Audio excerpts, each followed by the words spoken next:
I'm Tommy Salmons. This is year zero. Well, I'm back.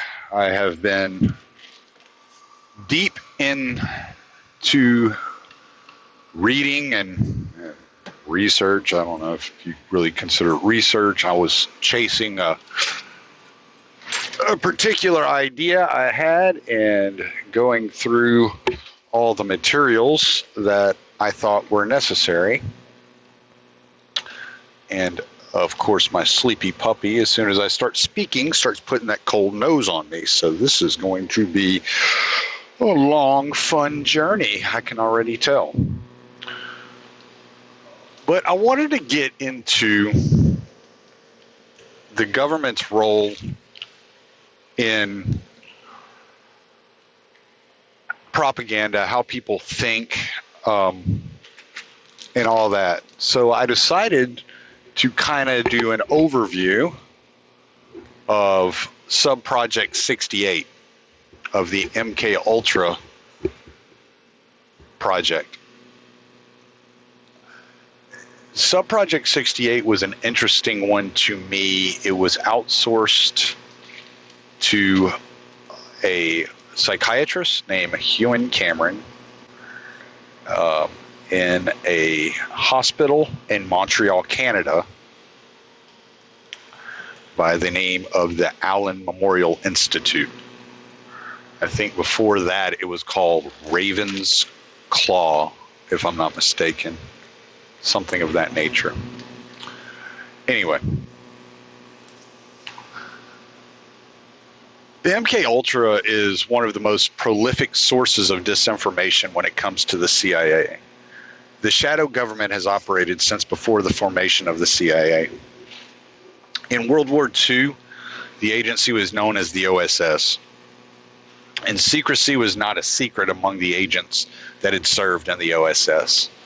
Many of the agents that started the CIA had operated in the OSS, including Allen Dulles, who was the director of the CIA in the late 40s and 50s. MK Ultra was a large mind control experiment commonly believed to root from the idea that Koreans had learned brainwashing techniques from the Soviets. This happened because there were a lot of soldiers that denounced the United States and actually claimed to be loyal to communism.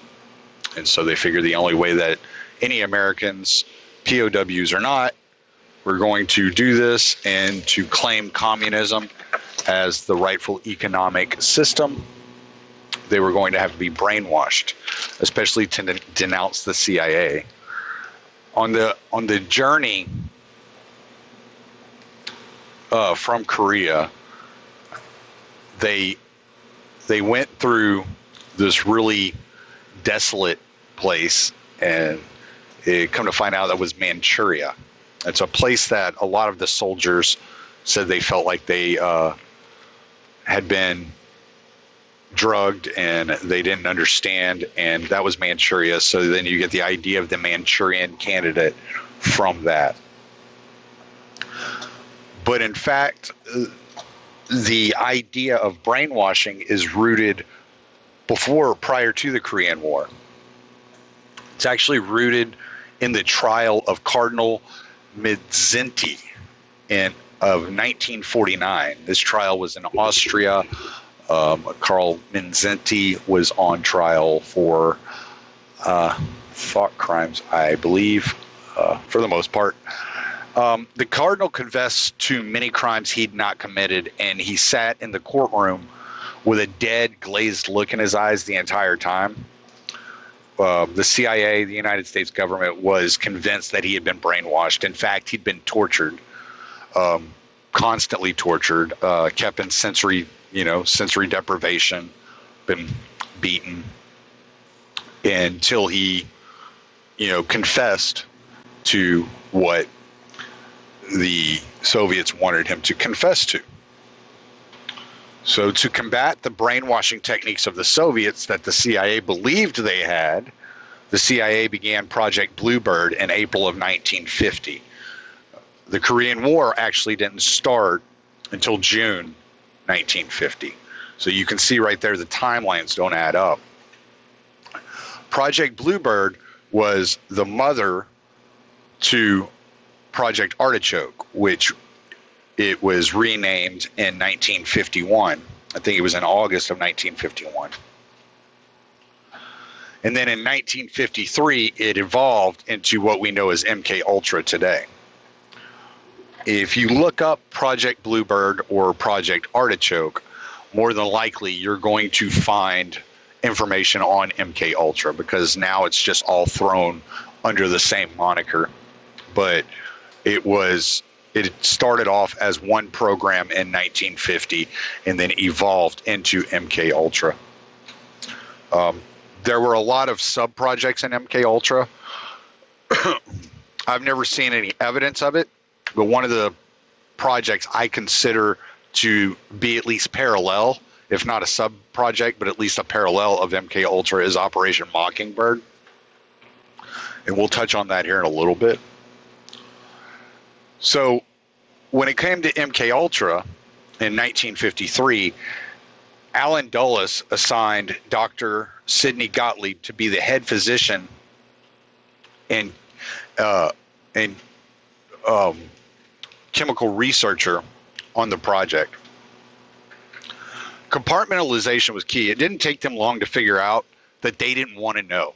The highest echelons of power just did not want to know what Gottlieb was up to.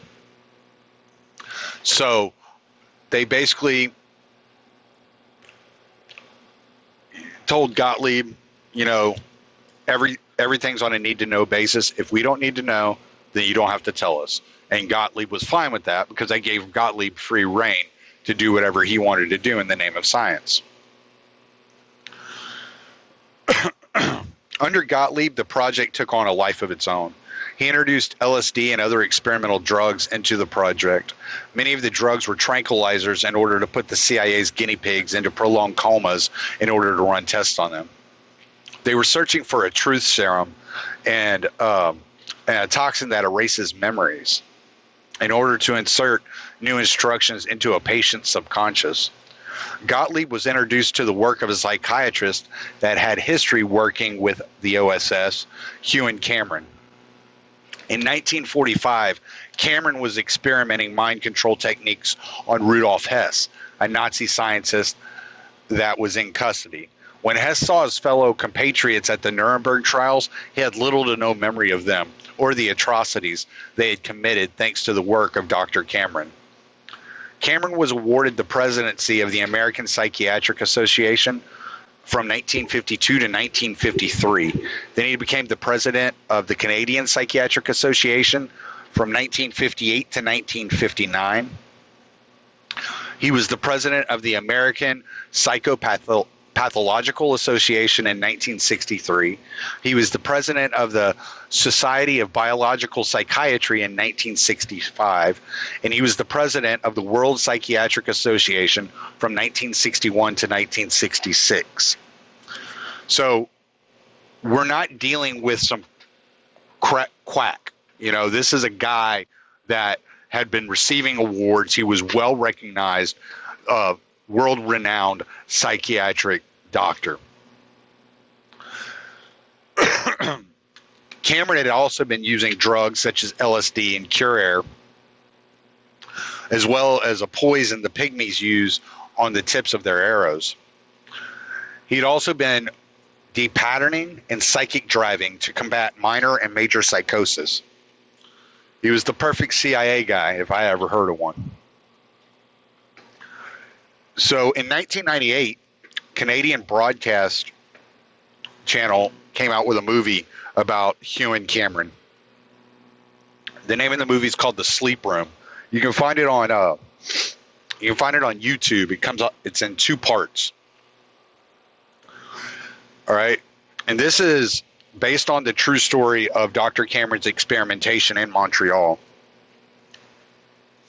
In 1953, the CIA began funding Hugh and Cameron's experiments in Montreal. Prior to that, he was really just compounding on the techniques that he had used on Rudolf Hess.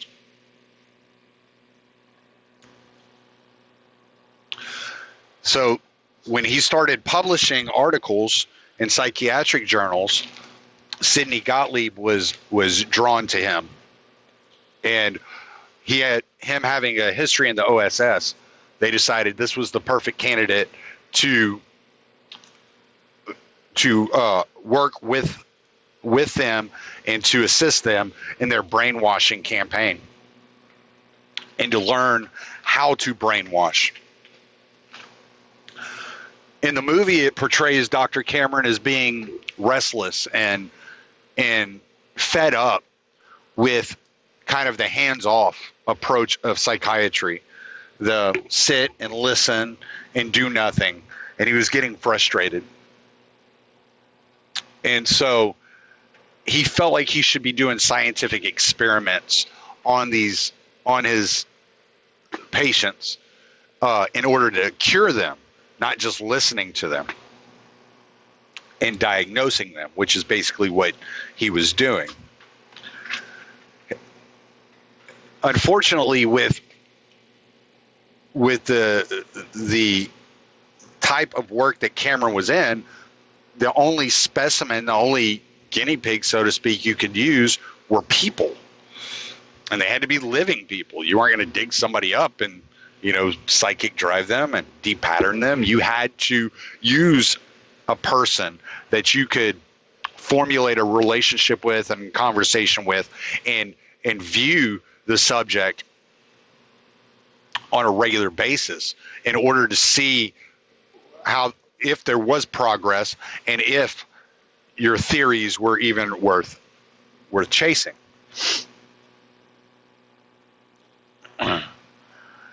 Cameron was a pioneer of his field.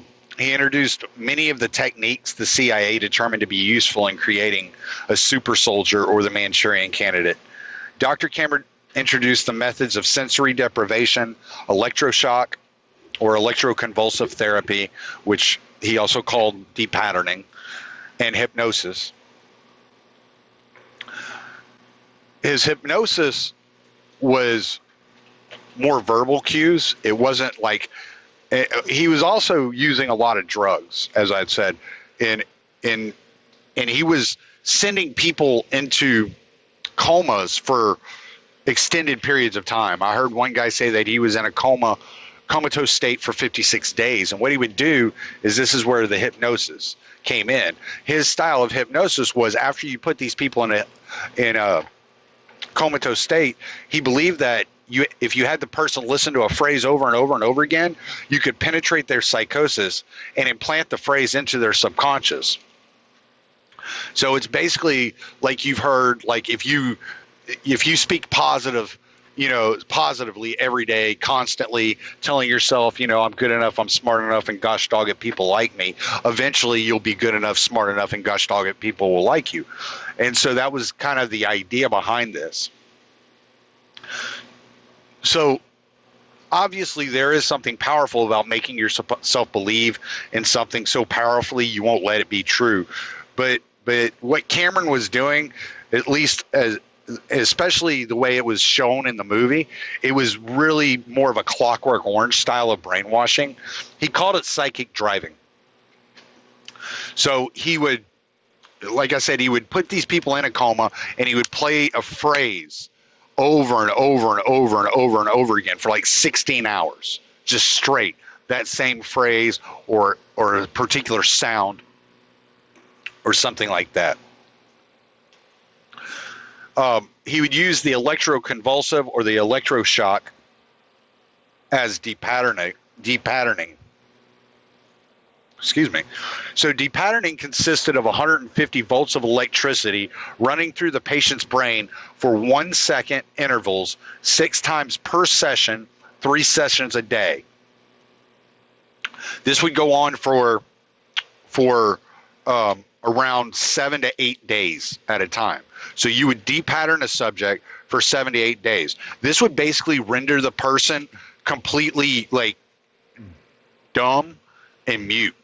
They were incomprehensible. They were losing their memory. It was being just stripped from them, but they were losing cognitive abilities at the same time, not just memory. In some cases, other psychiatrists that used a very similar style of depatterning or electroshock used it more extremely than even Dr. Cameron did. There's a case of a lady named Karen Wetmore, and she was given this treatment as a teenager after being raped at 13 years old. And so to help her with her depression, the psychiatrist in Vermont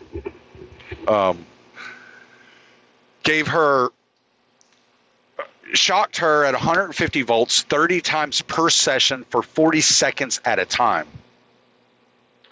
So Karen, to this, at least upon the series I saw on Karen Wetmore, she had very little memory of her ordeal. And if it wasn't for a Freedom of Information Act request in a 30-year battle with the U.S. government to get her medical records released, she would have not been able to successfully file a lawsuit against the federal government. So what they were trying to do is they were trying to use this electroshock, this depatterning, in order to shock the bad memories out of the person's head and then insert them through this verbal hypnosis and this constant verbal assault and repeating these phrases. And you were trying to replace the bad with the good. Problem was, when you're depatterning somebody, you can't just electroshock the bad memories, you know. But I guess they figured since these people were in states of postpartum depression or different forms of depression, schizophrenia or psychosis, that everything was bad, and that so you just had to, that erasing it all was a net benefit in the end. I guess that would be my best guess as to what they were thinking. But this is what was happening. So that's pretty much a little short summary, minus the Karen Wetmore, which is something I wanted to add in there, of the first part of the movie. Now, the second part of the movie gets into the lawsuit against the CIA in the 80s, after Dr. Cameron had died. Dr. Cameron died in 1967. His funding was cut off in 1957. A civil rights attorney, Joseph Raw, and a young attorney, James Turner, took the case to hold the CIA accountable for funding Dr. Cameron's research and experimentation on his patients. James Turner has a website dedicated to their path to the settlement. In the text of his site, he lays out how the experimentation took place. CIA negligence in the funding of the Montreal experiments. Early in 1957, Dr. D. Hewan Cameron, director of the Allen Memorial Institute in Montreal, submitted a formal grant application to the Society for the Investigation of Human Ecology, a CIA front operating at the Cornell University Medical School in New York City. That application proposed to extend brainwashing experimentation, which Cameron described as follows: the intensive repetition, 16 hours a day for 6 or 7 days, of the prearranged verbal signals. This was kind of, that's, how he described that hypnosis session. During this period of intensive repetition, the patient is kept in partial sensory isolation. Repression of the driving period is carried out by putting the patient, after the conclusion of the period, into continuous sleep for 7 to 10 days. Cameron also proposed to test drugs such as LSD-25 and other similar agents in depatterning his patients, and to experiment with new methods of inactivating the patient during the repetition of verbal signals with other drugs, including Curair, a drug used in surgery to temporarily paralyze a patient's involuntary muscles. CIA negligent funding of experiments on unwitting subjects. The unambiguous standards for medical experimentation formalized at Nuremberg nearly a decade before the CIA's subsidies to Cameron specifically required that informed consent be obtained from subjects in medical experimentation. Val and David Orlico swore that they had never consented to any experimentation at the Allen Memorial Institute, and indeed, the Institute's medical records contained only a telegram from David authorizing Val's admission for treatment. The documentary evidence from the CIA contained no mention whatsoever of using volunteers, and it was clear from the application Cameron had submitted that experimental subjects would be drawn from the patient population of the Allen Memorial Institute. Finally, the use of non-volunteers was the modus operandi of the MKUltra program and its two chief operatives, Gottlieb and Lashbrook. This practice was strongly criticized by two CIA inspectors general during the late 1950s and early 1960s. This strong circumstantial evidence corroborated the Orlico's story, strengthened this third aspect of the CIA's negligence in funding the experiments in Montreal. Now, the judge that was overseeing this lawsuit had many comments on the subject, but I just wanted to read you a little bit of what he said and the facts that were laid out and what the judge was actually able to use as evidence in going forward in this lawsuit. Excuse me one second. All right, well, this is going a little bit quicker than I thought it would. All right. So in the suit, the judge wrote, many of the early projects involved the use of lysergic acid diethylamide, LSD, and other drugs, and some involved experimentation on unwitting human subjects. A few tragic deaths occurred from these actions.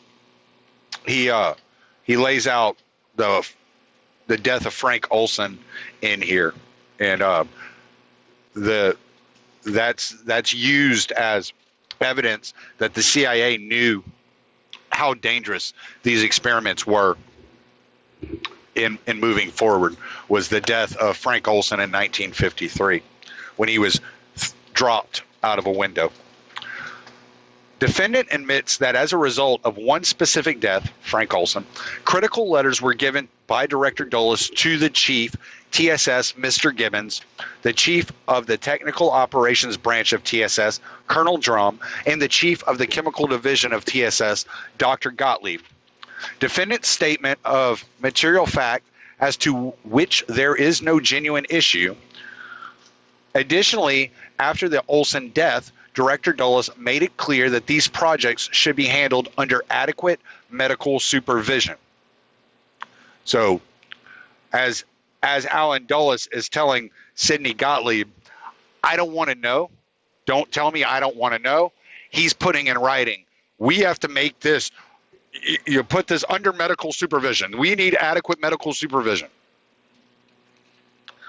In 1955, the CIA, this is a continuation of the judge's comments, I'm sorry. In 1955, the CIA set up a secret front organization known as the Society for the Investigation of Human Ecology to fund further studies. CIA employee Dr. John Gettinger and Dr. Wolf from Cornell assisted in the program formation. Approximately a year later, Dr. Gettinger read an article published in the American Journal of Psychiatry written by Dr. Ewan Cameron from the Allen Memorial Institute of Psychiatry and entitled Psychic Driving. The article prompted him to invite Dr. Cameron to submit an application for SIHE, the Society for the Investigation of Human Ecology, research funds. The article described a technique administered to individuals who suffered from varying forms of mental disorders. I know at least 3 of the women that Hugh and Cameron treated with this particular treatment were suffering from postpartum depression. That was their extent of their mental disorders. Another guy was having he was losing the use of his legs, and so he was going through depression due to the illness that he was suffering. So these are the types of people that were suffering mental disorders.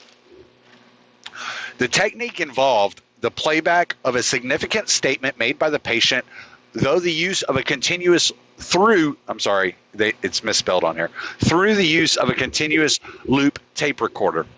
Certain methods were utilized to reduce defense mechanisms and de-pattern behavior. These techniques were later detailed in an application for research funds submitted to the SIHE. They included the use of particularly intensive electroconvulsive shock, sensory isolation, and drug-induced continuous sleep for many days. The application requested funds to improve the technique of heteropsychic driving and to investigate the range of physiological functions which can be changed by these procedures. Among the studies proposed was the use of chemical agents, including LSD, to de-pattern the individual. Dr. Cameron characterized his work I went too far. As the gateway through which he might pass to a new field of psychotherapeutic methods. On March 4th, 1957, the CIA approved the Cameron grant as MKUltra Subproject 68 for the period of time from March 18, 1957 to June 30th, 1960. When CIA involvement ended in 1960, Cameron continued his work. Okay, so he had actually, as I had told you, he had actually started in 1945, and he began getting, at least from what they could prove by the financial documents, he began getting funding in 57. But we know that Gottlieb was using LSD, Cure Air, sensory deprivation in 1953 at the beginning of the MKUltra experiments. So knowing that Cameron was operating from 1945 to 1964 and that Gottlieb started the MKUltra program in 1953 under the direction of Alan Dulles,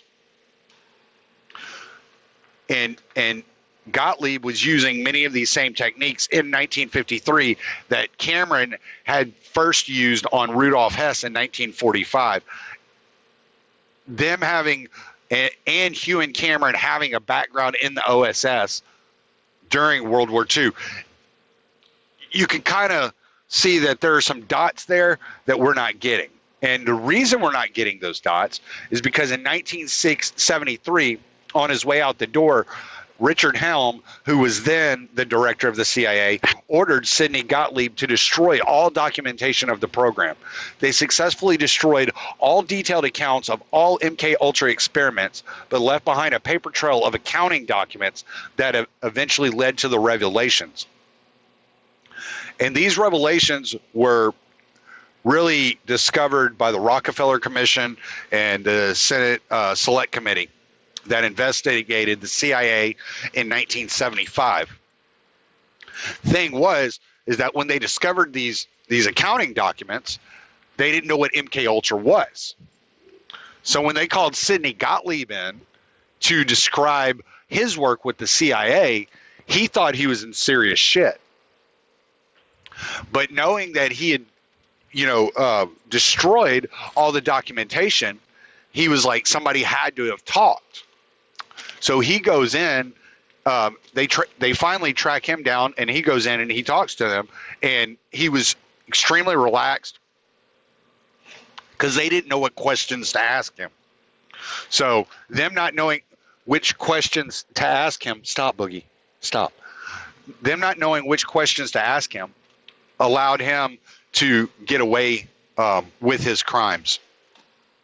By the time one of Gottlieb's expertise was creating small pills, suicide pills, right? And he designed these pills to fit in the frame of glasses, or any number of places that you could hide them.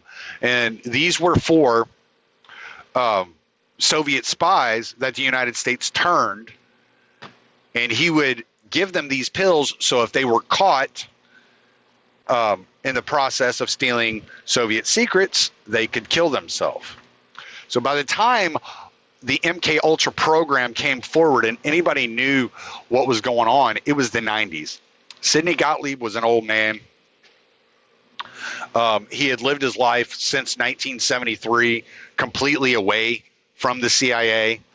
Stephen Kinzer wrote a book on Gottlieb. I need to get it and read all of it. I know a bit about his details, but he's one of the real interesting guys that was in the CIA, because he wasn't your typical CIA guy. He wasn't who you would expect to be in the CIA. He was a hippie, a humanitarian, wearing Birkenstocks, peace, love, and happiness.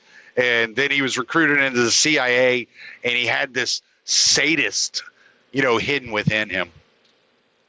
But anyway, by the time that he was, it was all uncovered and people were figuring out what all had happened. It was the 90s. He was due to go to trial or to testify about these the processes of the MK Ultra program. The day before he was set to testify, he suddenly died. So maybe he died of old age because he was an old man, or maybe he had one of those pills that he just took himself. Either way, the pill was supposed to be untraceable. It was supposed to be an untraceable poison, and it was supposed to work almost instantaneously. This is what Stephen Kinzer discovered in his research on Sidney Gottlieb. Anyway, back to the lawsuit. Joseph Raw ended up settling out of court with the CIA. 9 Canadian patients were awarded around $90,000 each. Later, the Canadian government was forced to admit knowledge of the program and paid out $100,000 to 80 victims. 250 victims were never compensated by the Canadian government that did file lawsuits against the Canadian government. So we don't know how many people were experimented on. I mean, the best we can find is 80, but it could be in the thousands. We do know that there were thousands of people in the United States. There was a full village in France that was experimented on, and hundreds of people there went insane. I think something like 7 or 8 people died. What was that? Pont Saint-Esprit?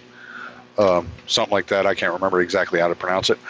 Anyway, the extent of the settlement. Okay, sorry, I skipped ahead. In 2017, the CIA once again settled a suit. This was just a couple of years ago. The extent of the settlement is protected with a non-disclosure agreement signed by the daughter of the victim. The daughter of the victim, Allison Steele, is the daughter's name. I think the mother's name was Jean Steele.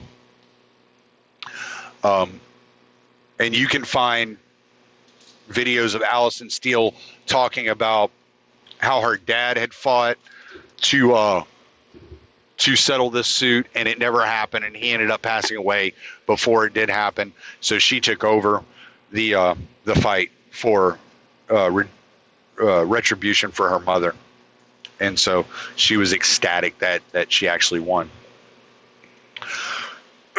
As I mentioned earlier, parallel to the MK Ultra program, the CIA was running another program called Operation Mockingbird. Operation Mockingbird was a propaganda project in which the CIA used written, radio, and television to spread government propaganda through infiltration, partnership, and coercion. Though it is believed that this program ended in 1973, it was 1976 when George H.W. Bush, as head of the CIA, officially denounced the practice of using media to propagandize the citizenry. So my contention is that these experiments never ended, that the death of the programs were not signals to end the experiments, but to end the official CIA involvement of these experiments by utilizing ties to academia and corporations in order to push the approved narratives, contracting or outsourcing the operations to private contractors. There's evidence that Mockingbird, at the very least, evolved over the years and exists in some form today. And so you got to look. So how do we get to today? Like, how do we look at today? Well, where I wanted to start was with the Smith-Mundt Act of 1948. The Smith-Mundt Act of 1948 made it illegal for the U.S. government to propagandize the American public, much like the Nuremberg Code, an ethics code for human experimentation, stating that any human subject must voluntarily consent to the experimentation. It was ignored for the purposes of the CIA's experimentation on the American public. In 2012, the Smith-Mundt Act was reformed as part of the NDAA, granting the U.S. government permission to begin using propaganda on the public in 2013.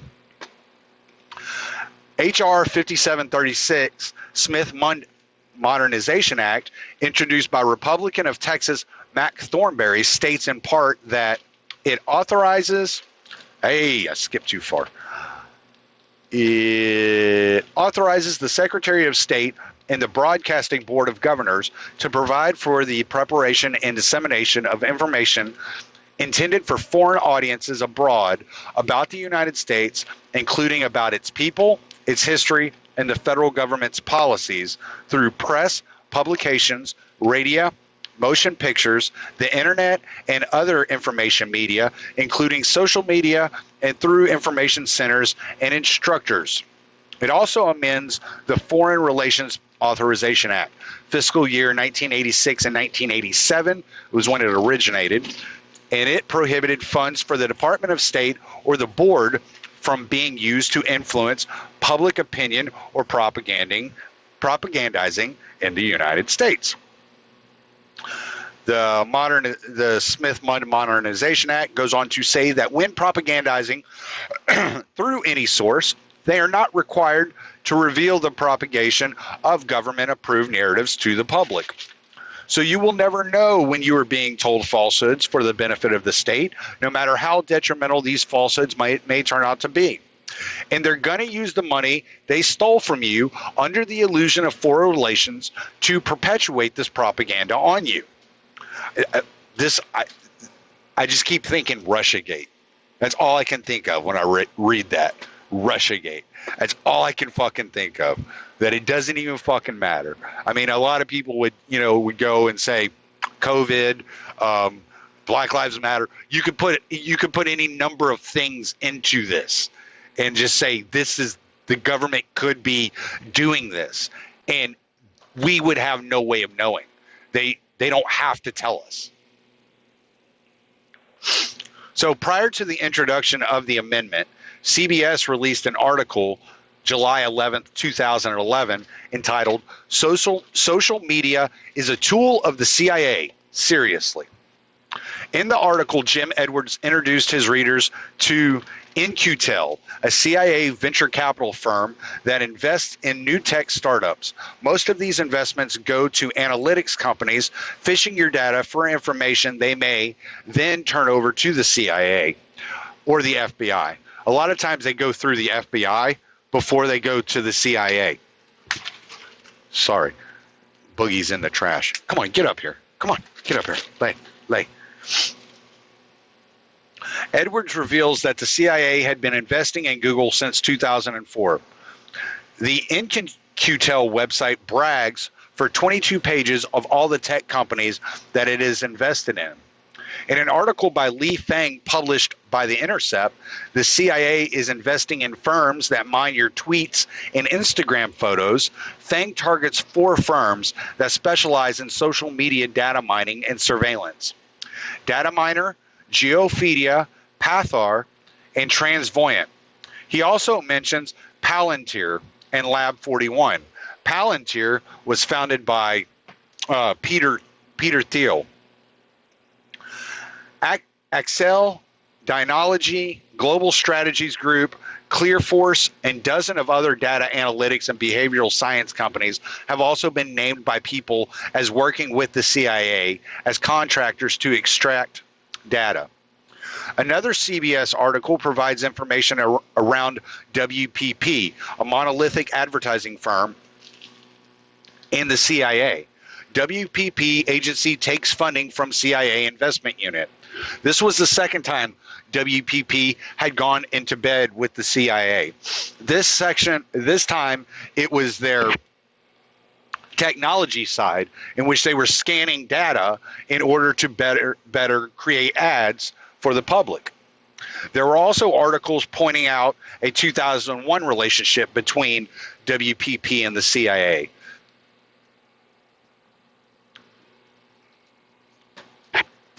So understanding the mining operation is key to understanding the propaganda operation. If you watch the documentary The Great Hack, they go through the Cambridge Analytica scandal and the use on Donald Trump's campaign. In 2016, Donald Trump hired Cambridge Analytica, a data analytics company, now insolvent, though the board has started a new data analytics company, Emerdata. It's Emerdata. It's the same board of directors. And it's also the same board of directors of the mother company, SCL, which acted as a military contractor used in Afghanistan and Iraq to run PSYOPs. Cambridge Analytica collected data on every American voter, claiming they had at least 5,000 points of data on every American voter, and were able to successfully build a profile on each person. They then ran an AI program that constructed ads that were designed specifically for each timeline, therefore creating the idea of individually targeted advertising. These ads were to be phrased differently based on your psychological profile. Not only were they able to do this, but they were able to accurately predict where and to whom to send these ads. First, they targeted swing states. Then they set their aim only on voters that were on the fence, uncertain, or persuadable. They were using your news feed to read your mind and predict your activities. This is how many of the ads you see are created on social media. They are specifically designed for you. How did they get your data? Well, this is fun. At first, they just buy it from Facebook, but eventually they made a new kind of tech and data collection idea. They designed an app to operate on Facebook that would have you willingly give them your data. Have you ever played one of those games on Facebook? Have you ever filled out a survey on Facebook? Chances are these are data mining operations meant to predict your purchasing choices or your voting choices. Not only did you hand over every piece of your own data, but you also handed over every piece of all of your friends on your friends list data. From there, a psychological profile is built on each and every one of you, and the targets are chosen. A lot of people suspect Facebook working with the government. I don't doubt they do their own analytics and hand over anything they think necessary. In fact, it's easy to prove they have ties. Peter Thiel, a well-known investor in Facebook, was the founder of Palantir and received money from the CIA in 2004 through their In-Q-Tel venture capital firm. An early funder of Facebook, Accel Partners, James Breyer, sat on the board of directors of military defense contractor BBN with In-Q-Tel's CEO Gilman Louie in 2004. And Howard Cox, the head of Greylock Partners, another early investor into Facebook, served directly on the In-Q-Tel board of directors. And not to mention, let's not leave it out, in 2018, Facebook partnered up with none other than, ta-da, the Atlantic Council. That's right, home to Henry Kissinger and Michael Hayden. Not to leave out Sally Painter. And don't forget the CEO of Burisma and the people that like to give Joe Biden medals. Is Facebook another experiment on the American people to monitor the way sensory overload may be used to create anxiety, a common symptom of sensory overload, forcing them to turn to drugs that then deprive their senses and mold their mind with their psychotropic side effects? Or is it just a tool that some abuse and suffer consequences of? Is fake news a social media propaganda tool the CIA determined they could utilize once the analytics and behavioral modification techniques were developed by data scientists? I'm not sure of a vast conspiracy, but what I can tell you is that analytics companies are mining your data for the CIA. Psychographics and interactive internet activities are being used to shape your ideas and actions. And intentionally or not, the CIA has its mind control tool. This time it is used without drugs and torture forced upon the patients or the guinea pigs. And it is so effective that you voluntarily participate in the psychic driving. Ignore any and all negative aspects it has upon your life. You're addicted to Facebook? Whatever. You're irritable? Whatever. You're anxious and suffering from insomnia? You can't focus. You're on psychotropic drugs? You procrastinate like never before. Technology has become your engine of information from the day of the calculator to the time of the smartphone. You've used your mind less and less with every innovation. And the brain that was once so productive and creative is rendered impotent under the persuasion of those that wish to control you, your purchases, your knowledge, and your ability. And now my shit is gone.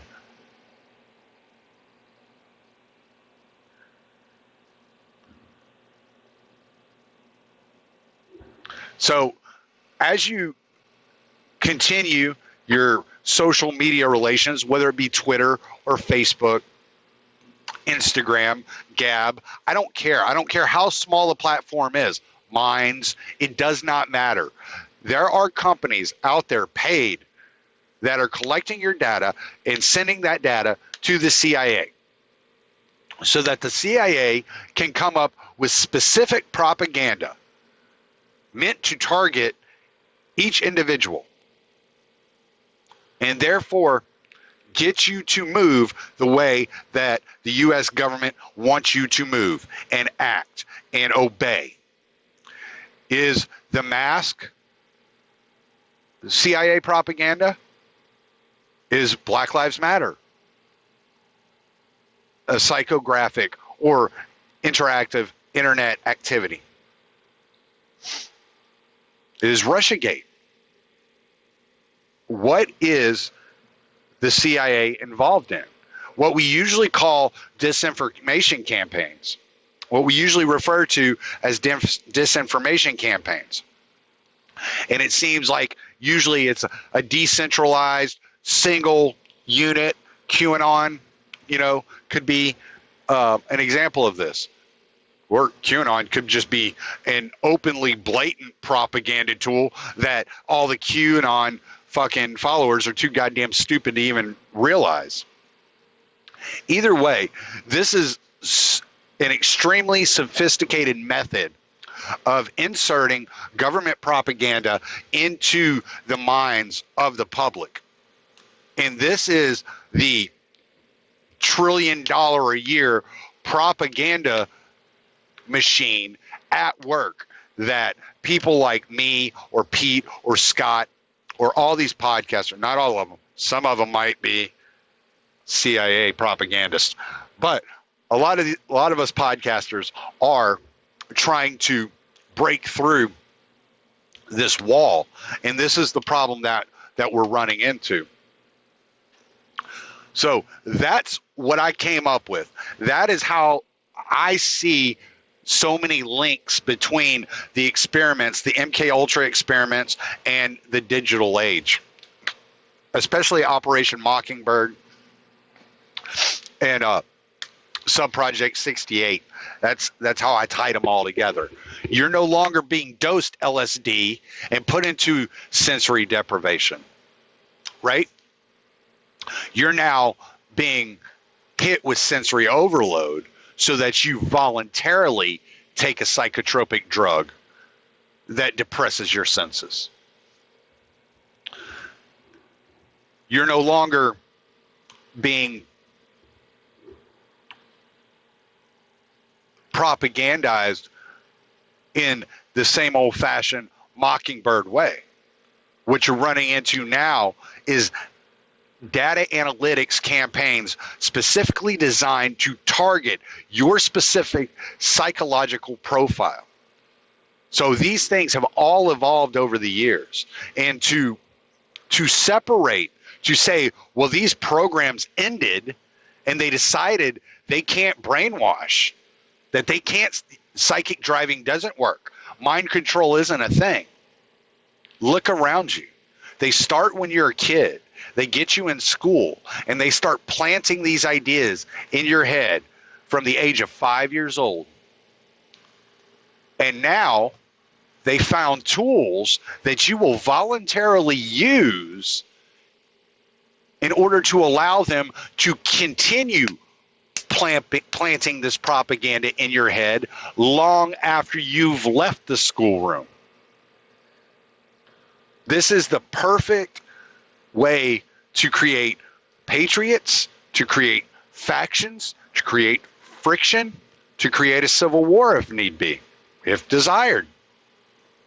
These are the perfect tools to manipulate the American public as a mass into acting any which way they're told to act.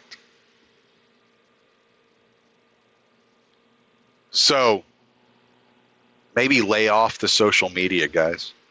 Just saying. Anyway, I took a lot. I took a lot of show notes for this. I copied all of the articles and the sources that I used for this. I'm putting it all on the Libertarian Institute. It's libertarianinstitute.org/year zero. It'll be episode 127. You can go there. You can see all of this, all the information, all the articles I found, articles from 2009, 2011, 2012, 2016, all the way up to today. And I hope y'all enjoyed this one. This was a lot of fun for me. This was like stuff I'm really interested in. This was extremely fun for me to put together. I'm sorry it took me 2 weeks to do it. It's really hard to drive a truck full time and go through all these types of things, but I hope y'all enjoyed it. I'm Tommy Salmons. Late.